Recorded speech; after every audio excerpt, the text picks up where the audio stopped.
And might have a few stragglers arriving a little bit late, but we got a few seconds until 7 o'clock.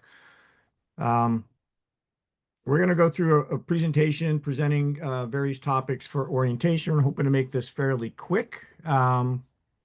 If there are questions, if you use the raise hand feature, we'll take some questions at the end. And this way here, hopefully we can address whatever concerns come to the front at the moment here. And we will have another Cracker Barrel on Friday evening for the Scoutmasters and SPLs after check-in to go over some further commentary at that point. But I appreciate you all taking time out of your schedules to join us this evening.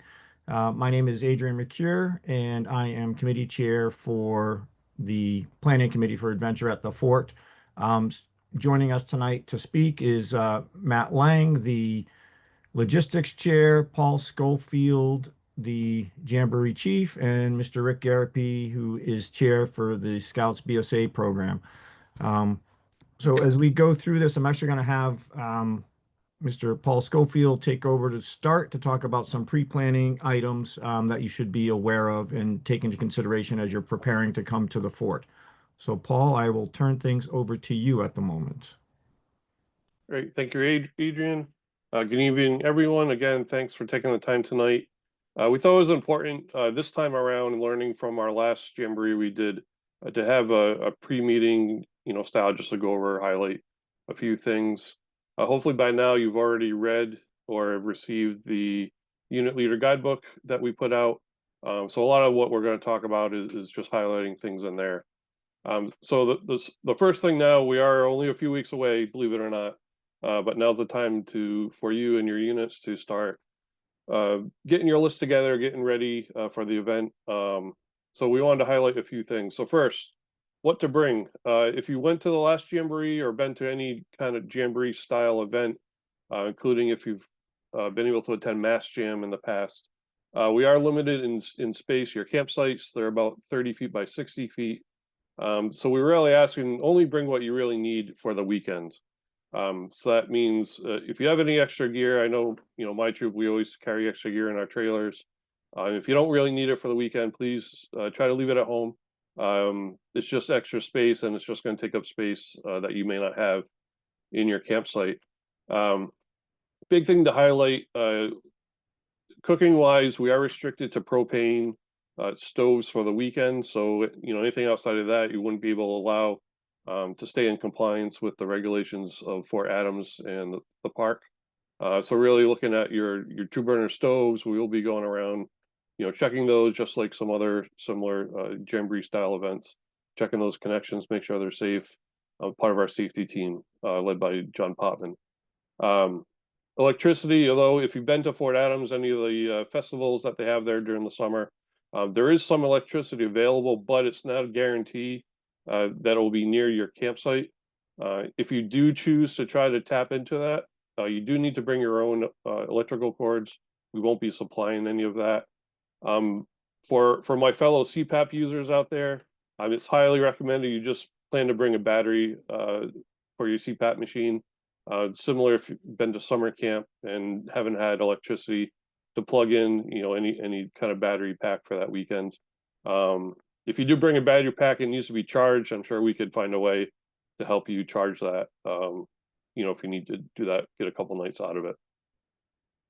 And the other thing I want to highlight, so again, the campsite's 30 by 60. In your leader packet, in the appendix, it does have an example. So here's just a typical example of a setup. If you've been to national jamborees, world jamborees, mass jam, things like that, even the last time, we kind of had this example to help you plan.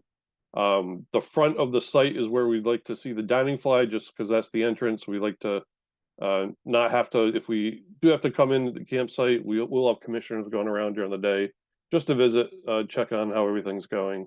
You like to be able to get right to the front, not walk through your tent sites in your private areas, just to make it easier for everyone. Again, depending on how many scouts and adults you're bringing, the size tents, I know they vary quite differently, troop to troop. these days. So use your best judgment to try to fit the tents as best you can inside the campsites. Adrian, next slide. Some sites will be split depending on the size of your unit. We've worked to identify, similar to last time, we had to have some units share sites. So to put it out there this time, because we learned from the last Jamboree, the sites are split down the middle, like it's shown here on the page. So again, keeping the front portion to with the dining fly at the front, and then having your tents lined up appropriately on either side. Again, it just makes it easier, make sure we get equal space to everyone that does have to share. If you're smaller than a full-size site, or if you're just creeping over into a second, but not quite enough to have a full second site, this is what we're looking at doing. And we'll work with you as much as we can to get that suitable for both units that do share the site.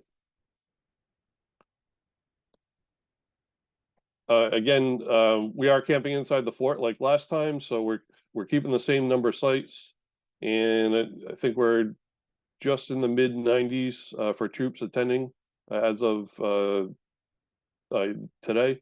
So all the sites will be numbered. We'll go over a little bit more under the logistics part, but we will have signs pointing to where the sites are. Again, we're using all the interior and the two outer areas like last time for sites. Some of the larger units we'll work with to try to get them, sometimes on the end of rows or end of areas, just to make sure we have enough room for everyone. Thank you, Paul. And I will just add, actually, the registration number is up to 105 at the moment. And that's pretty much the cutoff at this point. There should be no additional units joining. So we are at that. So we do have full campsites. And as you pointed out, several will be shared. And as this map, which is in the leader's guide, it does indicate which ones are split. So there is that. But at the moment, we're going to switch over to Mr. Matt Lang to talk about logistics. Thank you, Adrian. Can you go back to that one slide real quick? So, thank you for having me.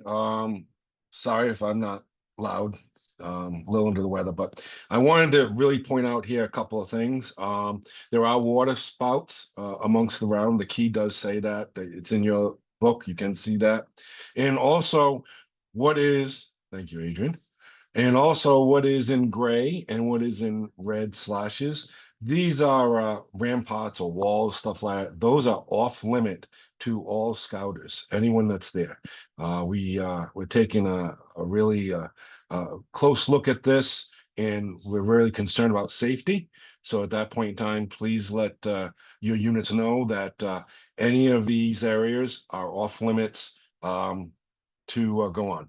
We do plan on opening up the northern wall like we did last time, where you see that for views. So we are planning on doing that, just so everyone knew that. Thank you, Adrian. You can go forward. All right, check-in. So check-in, as you can see in your map, we've changed some things here. Absolutely, right off the bat, as you can see, the red lines and green lines are split up here. The trailer drop off and the scout drops off are different. We took another lessons learned where scout safety is for all the scouters are important to us. So when we will hopefully get the numbers of your sites out ahead of time. Excuse me, to you. And at that point, when you check in, we'll have cones directing you down to the correct side of the parking lot. There will be absolutely no parking in that parking lot on the Friday or the Sunday at all, because we need to keep that open for what we do for drop off and for pickup. So trailers will go down the north east side, and they will go to the back, and at that point in time they will drop off their gear. We do have rangers that will be there. We do have people that will help take the stuff off trailers, put them into the gators and trailers that the gators are hauling, and bring them up to your site. The sites, as you saw before, will be marked. We will have signs out there, directions. So everybody will be coming in, scouts will be coming in the east gate, which is your green arrow there. At that point in time, we'll go down the left-hand side, and both will be going up the center. We do have two parking lots. You can't see it here, but I do have a screen there. We have an overflow parking lot, and if we go further south, which I can like last time, thank you. We have for trailers, so that's where those are going to be used when you're done. Again, no parking is allowed on Sunday. Excuse me, on Friday or Sunday. Let's go back to the other slide real quick. Now, Sunday is the exact same thing for leaving. Leaving is to departure is 7 a.m. That's the earliest you're going to be able to get any vehicles down to the pickup place on the north side of the gate. Excuse me, Matt. Yes, sir. I just have one thing to interject, one item we found out recently. We're gonna have to push back checkout Okay. to about 8:30 as the Newport Marathon starts at 7:30 and the runners will be going past the front entrance to Fort Adams about 8:30. So we need actually, so check-in will probably start about 8:30, 9 o'clock, because they start at 7:30 and we're between mile markers 3 and 4 for the front entrance. So they're not running around the fort itself, but up at the road at the access entry point there. So we're gonna have to delay checkout by a little bit on Sunday because of the marathon. Well, thank you, Adrian. As we always say, things always change daily around here, so that's good to know. Thank you. Um, so so that's the gear drop off. That's the scout drop off. So the big key here is where we check in, where you can see the check in up by the beginning of the parking lot. We'll have people there to identify or ask if the scouter, the leader who has the trailer or the equipment, or the scouts themselves, if information hasn't been relayed to them of what site they are, we will have a list of what site you're in, give it to those people that need it. So at least at that point, they're not just wandering around and go from there. We will have people at the east gate. We will have people within the fort to help direct everyone. So hopefully no one will get lost and it'll be very quick to get to your spot. All righty. You want to go to the next slide?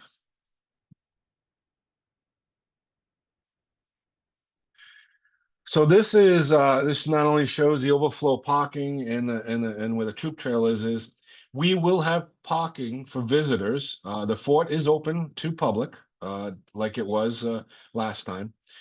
We will have it blocked off for food trucks. So now food trucks will be on the western side of that parking lot. It will be marked off.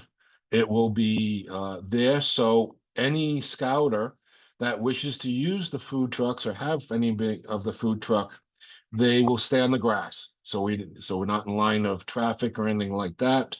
The the check-in tent will be moved down towards the east gate, near the coffee shop area. So any units that are coming for the day that need to check in, they'll be checking in down there, and that will be manned also during the morning. All right. So we talked about that. Do you have the campsite with the overflow diagram? If not, I do have it, Adrian. I can actually point it out on the map here where it is, and Okay. so if you want to mention it, I can actually highlight it. Yep. So for those units that have a lot of leaders going, we ask that 4 leaders per site, and at that point, the other leaders can go in the overflow site area and sleep and stay there.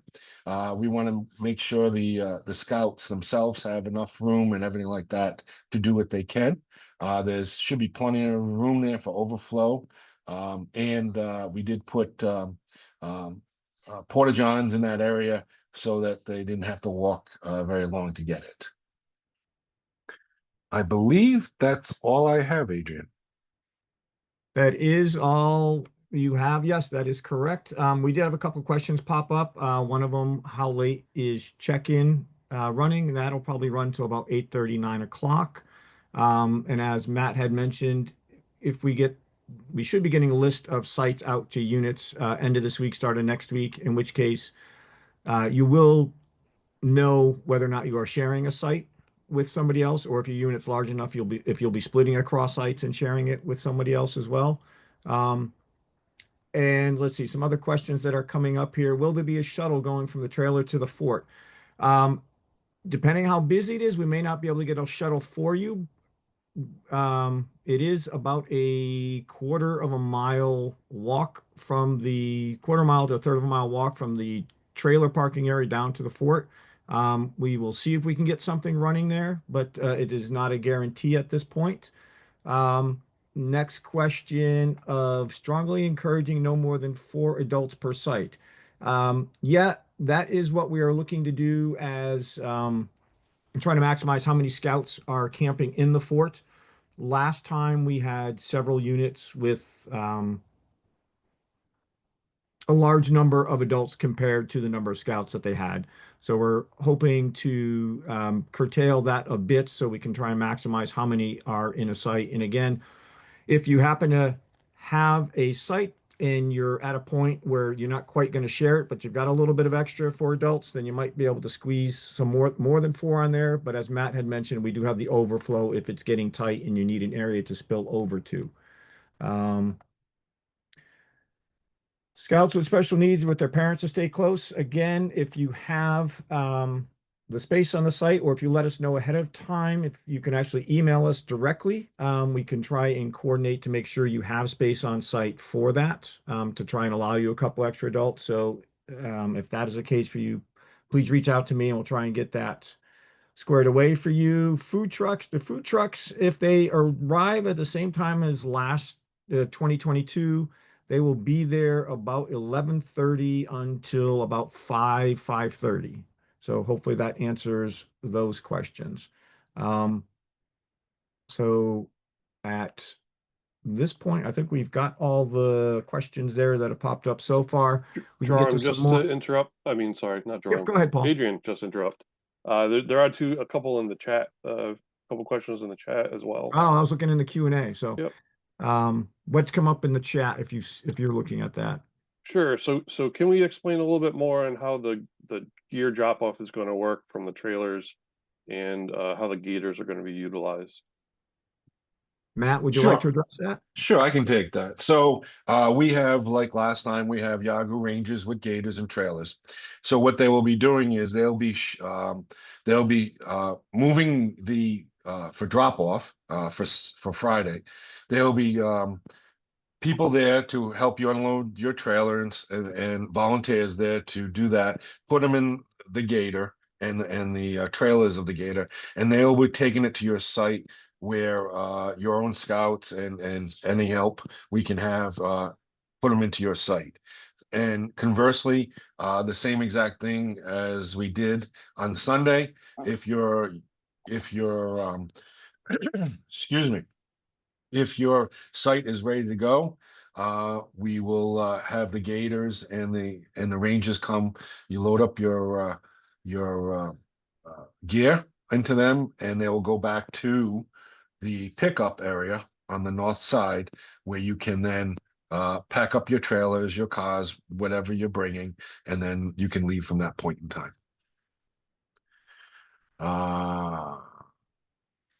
And that's all I have for that. Sure. A couple other things popped up in the chat. If you don't mind, I'll just kind of, since we're talking about that right now. So some questions: food trucks, cash only, credit, debit, mixed.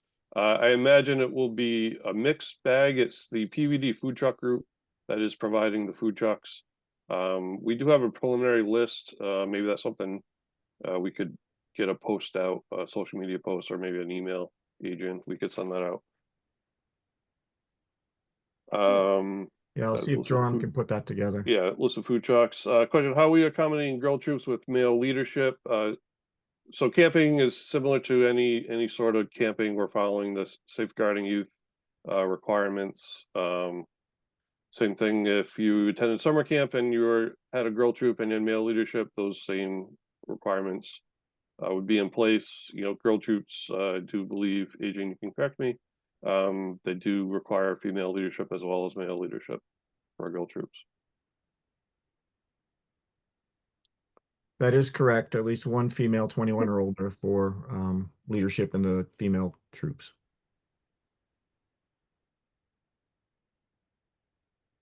So to answer some of the questions is, will scouts traveling with the trailer okay to enter the north gate?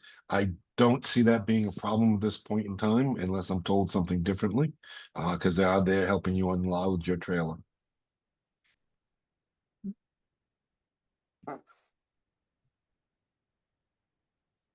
So there's a question about gators at the east gate. No, the east gate is pedestrian traffic only. So all gators will be going in and out of the north gate, just to avoid any potential issue of clashing between pedestrians, groups of people walking, and the motorized gators, working their way through the gate. So, if you are bringing vehicles and you have patrol boxes, you should be able to still swing by and drop them off at the north gate, so that way they can be emptied and carried in via the gators as opposed to stopping at the east gate. Um, Back of a truck with gear, again, the same thing. If you have a bunch of gear that needs to be unloaded, and using the back of a truck instead of a trailer, you should still be able to go to the north gate for a large scale drop off. If it's just personal items, you should be able to carry it and go through the east gate. But if you're looking at um, troop gear, whether it's in a trailer, truck, whatever, go to the north gate to get it dropped off and have the gators bring it to your site. Let me see what else is here. Again, regarding number of leaders on a campsite, if it's 5 versus 4, if it can work, again, based on what you get for your campsite layout, 30 by 60, or if you're sharing half a site, basically 15 by 60. If you feel you can get enough tent set up in there for your scouts and adults, if you're sharing 3 adults to a tent, 4 adults to a tent, if that works for you, then that's fine. Like one extra, that may not be so much of an issue. Again, just making sure you can fit it into the footprint of a campsite that you'll be having. So I think that is If we they do not want to, label your gear with your campsite number. When you are dropped off, when you're dropping it off, you'll have a number sheet will be given to you, and the rangers will be bringing it to your campsite. That's the way we operated last time. So we'll still operate this way. And then I know somebody's asking for an info packet. I can share a link. I'll resend a link after this to all the leaders regarding the leader guide. This way here, everybody can have it again for those that have not accessed it yet. So I think that is about it for questions right now. So we can hold off on anything else at the moment, and we will move forward into the health and safety portion. Our health and safety officer, Mr. John Potvin, is not able to be with us this evening. I will go over some of that material this way here. We can still address it. Again, basically it is from the leader's guide, but again, what we're looking for is making sure you have appropriate adult leadership on your campsites. So again, minimum 2, and if it's a girl unit, a female unit, we're looking to have at least 1 female on there of appropriate age for that. And the other item regarding adult leadership is making sure you are responsible for your units. And all your leaders on site must be registered with Scouting America and have current safeguarding youth training or YPT that has not expired as of yet. So we do want to make sure everybody has fully gone through that vetting process. Um, Medical services will be available 24/7. Hopefully, we do not need them, but we will have staffing there for medical services throughout the day as well as through the evening. And there will be a tent outside the east gate for that purpose. Fire prevention, again, because we're in the fort, there are no ground fires, no campfires of any kind. So as Paul had said earlier, pretty much just your propane um, stoves, no candles, no torches, no open flames. So, we're looking to minimize any issues with that. Charcoal is not going to be permitted as well. So there are issues there. We're trying to dispose of hot coals, and even if you get them cool and you make a sludge out of the water, how to dispose of it. So we're trying to minimize that. Um, Again, for fire purposes, we would like to have every unit, and hopefully you do already have a fire extinguisher in your trailer or with your troop gear. So this way here, if you do have a cooking fire, you can easily put that out. So we are hoping everybody has a ABC fire extinguisher at a handy nature so they can deal with anything should it pop up. Um, Lost camper. We are looking to establish a method of reaching out to leaders in case of a lost camper issue. We didn't have it last time, and hopefully we won't have it this time. Right now, it may be via email to all the registered leaders, but if we can find a suitable mobile app in the interim, we will let you know of that. So this way here we can get word out in something like that. But if we do have a lost scout, or if a scout gets lost and can't, lost from a buddy or can't find their unit, we do hope adult leaders will step up to help direct them to their campsite or get them to where they need to go. Water, there are a couple of water locations on site, and again, they are detailed on the map. Let's go back to that map over here. So as Matt had pointed out, we have water behind the administration building. We do have water in the inner ditch area over here. There is also water outside the north gate. And that's actually a double spigot over there. So if you want to bring some water to start with, you can do so, but the water here is potable. So you should be able to use it for your cooking and cleaning and whatnot. There will also be gray water containers to dispose of your wash water, and those will be in the areas near the latrines. So you'll be able to take your containers, your wash bins, and dump them over there. And as Matt had pointed out, there will be latrines scattered throughout the fort, inside and out, to make it easier for participants to use facilities. There are facilities inside the gift shop building, and that will be open to the public. So if you're out and about, that is also another choice. But that will be your option. Otherwise, particularly in the evenings, will be the latrine scattered throughout. So did any questions pop up regarding any of that? Paul, you see any questions pop up? Oh, we had a couple questions about propane. So propane is good. You should be fine with all that. Just like Adrian said, obviously we don't bring your own wash tubs for your dishes. We do have the gray water facilities, and we ask not to wash up at the water areas. Yep. And no, we are not asking for proof of BSA membership and current YPT. We are trusting that units will be handling that themselves. So it's a rather extensive for us, I think, to try and go through that, particularly for out of council units at this point. I know like summer camp they'll do it, but no, we hadn't thought about doing that. We'll leave that trusting to the units as if you were going on a weekend camp out. And to that same question, no, we do not need medical forms A through C to be presented to us. We hope that you actually have copies within your own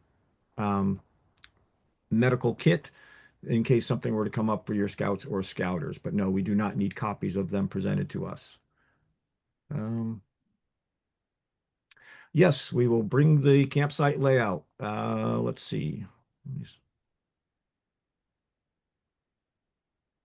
Assuming this is the one that's being referenced, the 30 by 60. So basically, you're looking at about 8 to 10 tents and dining fly, size, more tents, the smaller the dining fly. And what we're showing here is an area of 10 by 10 for the tents, if that helps you in determining your planning. Adrian, again, can you remind what's the earliest time for drop off? Yes, so drop off on Friday will be starting as early as 3 p.m. So for those that can take the day off or are retired and want to bring gear down earlier in the day, we will be there at 3 p.m. Starting check-in process.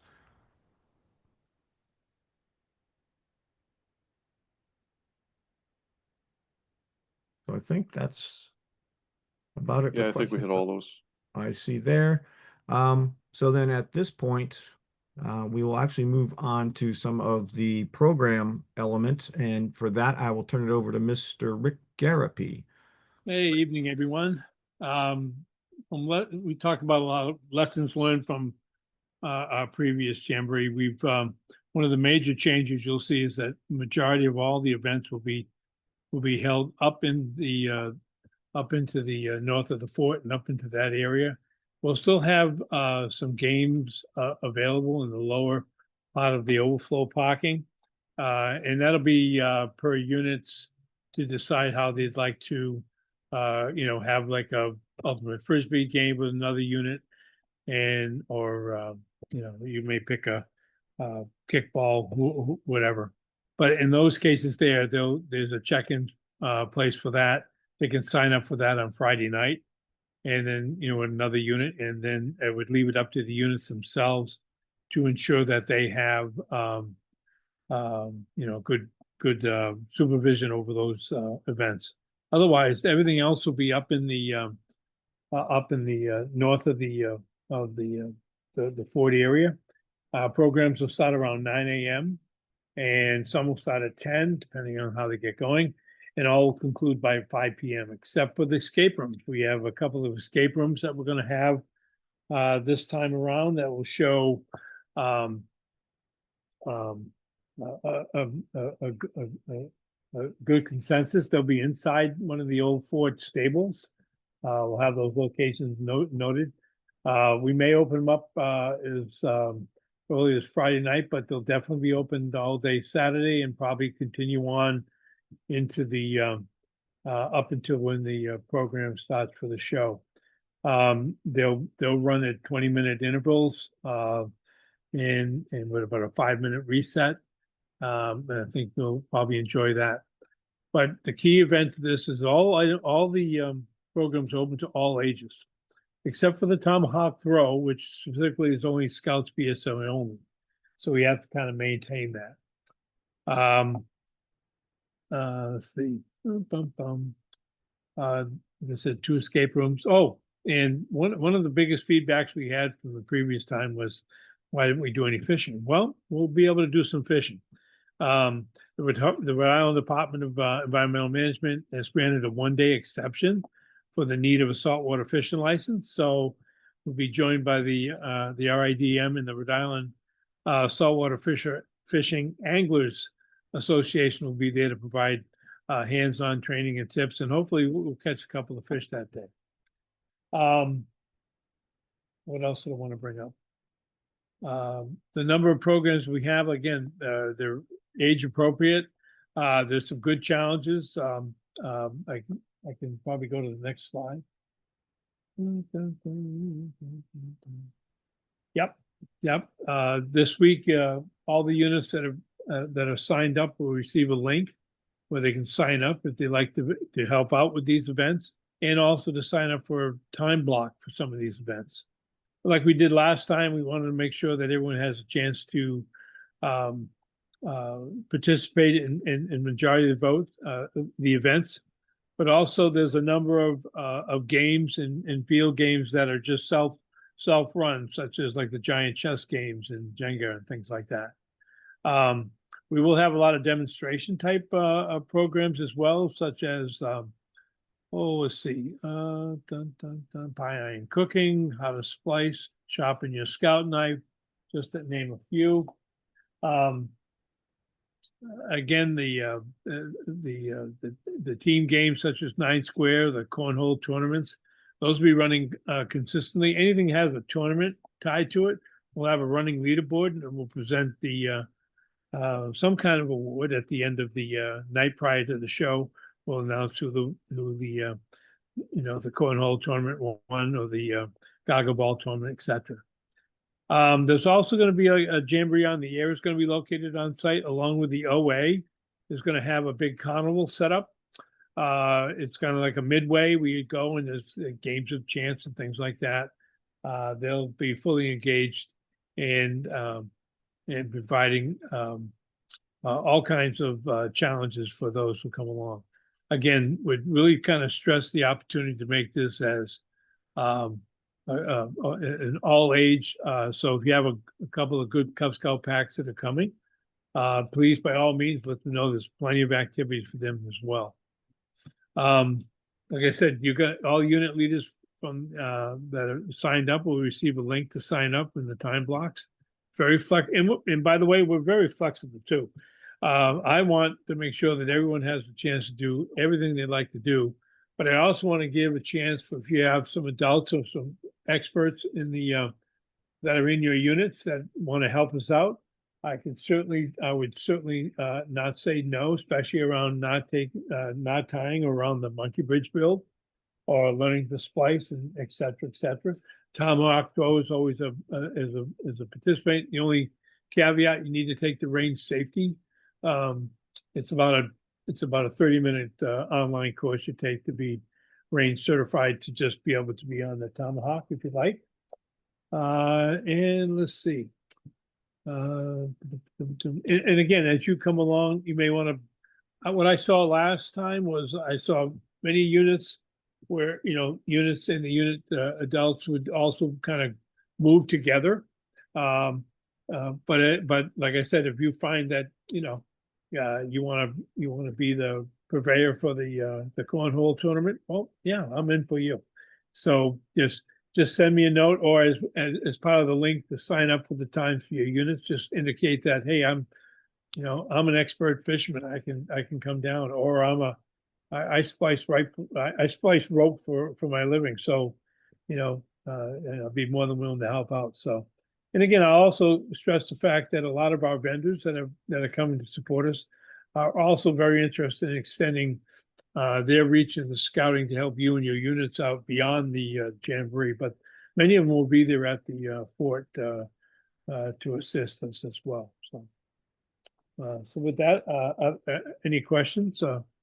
Yeah, Rick, we do have one question about fishing. Do scouts have to bring their own rods and tackle, or No, that could be provided? Nope, there'll be rods and tackle provided, but if they have their own they want, I'm not going to say no. Perfect. Everyone has their own fishing box, I'm sure.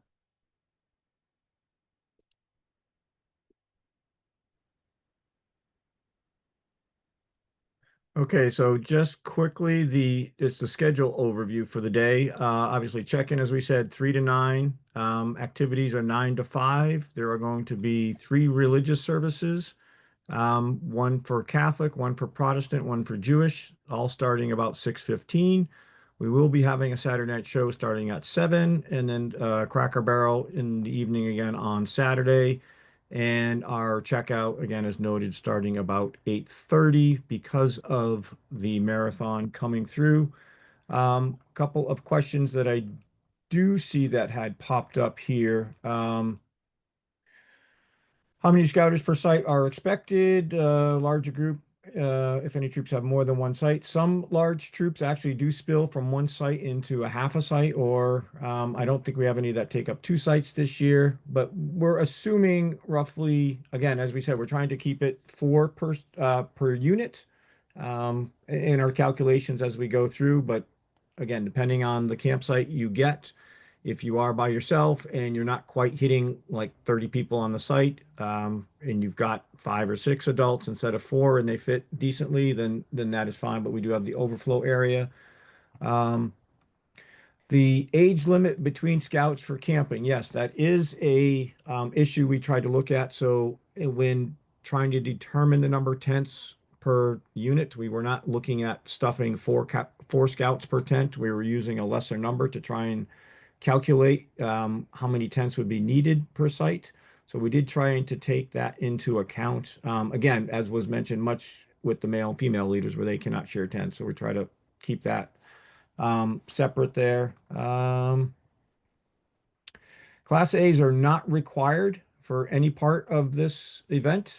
Class B is acceptable throughout the weekend. And water, yes, if you want to bring it to start with, that would probably be helpful. So there are a limited number of spigots, and this way here you avoid any long lines.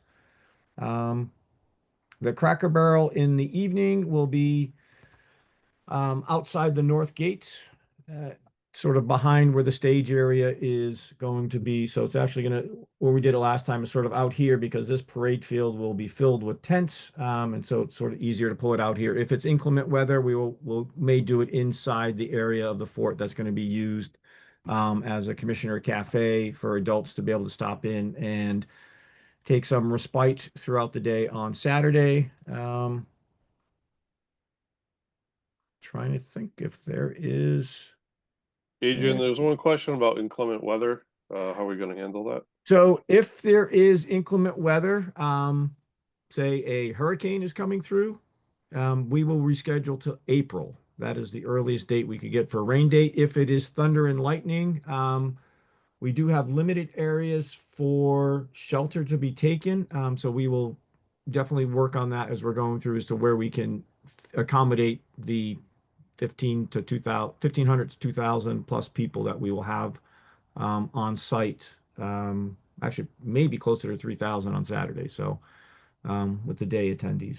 And one item I will bring up, because I know somebody asked me this the other day. I don't see it here, but just as a reminder, Arrow of Light Scouts are not invited to camp overnight with troops this time around. That is a change in policy. So they are welcome to visit for the day, but we cannot have them stay overnight. Are there any other questions?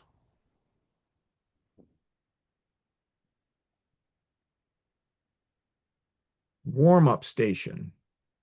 For the adults will be the Commissioner Cafe. For scouts themselves, we're not anticipating weather we'll need to warm up.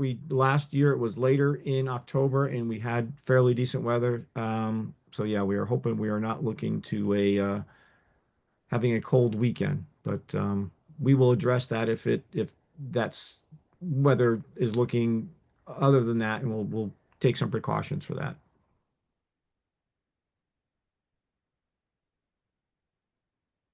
Okay. So if nobody else has any other questions at the moment, I think we may be able to wrap this up. I don't see any hands raised, and I don't see any other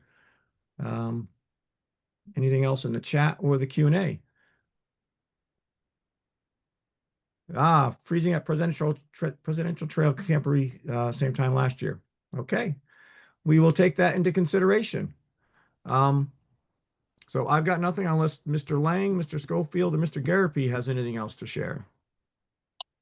No, I'll just say one thing, that each and every one of the program, they'll stress that your scouts drink water. It's very important they do. Okay. Thank you, Adrian. I have nothing else to add. Great. Then with that, I want to thank you all for taking time out of your schedules to join us. And hold on, is there a path between the inside field to the leader overflow area?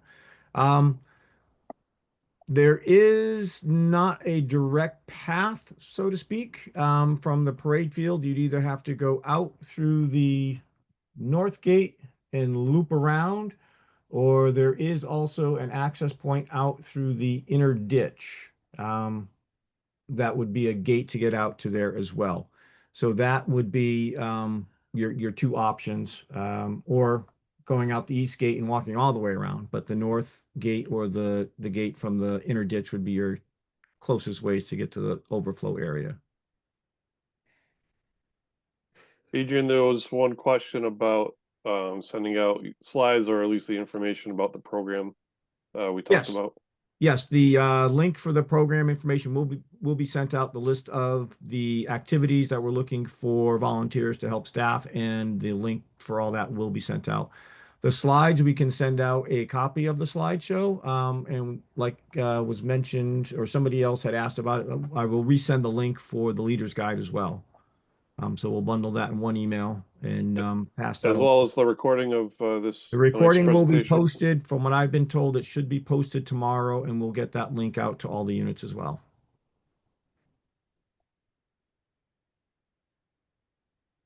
So, okay. So if that is it, then again, I thank you all for your time this evening, and we will see you in 2 short weeks at the fort. So thank you very much. Thank you, everyone. Thank you.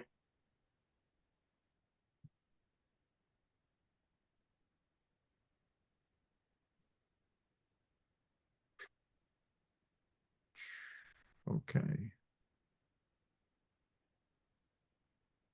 And I think that is our piece.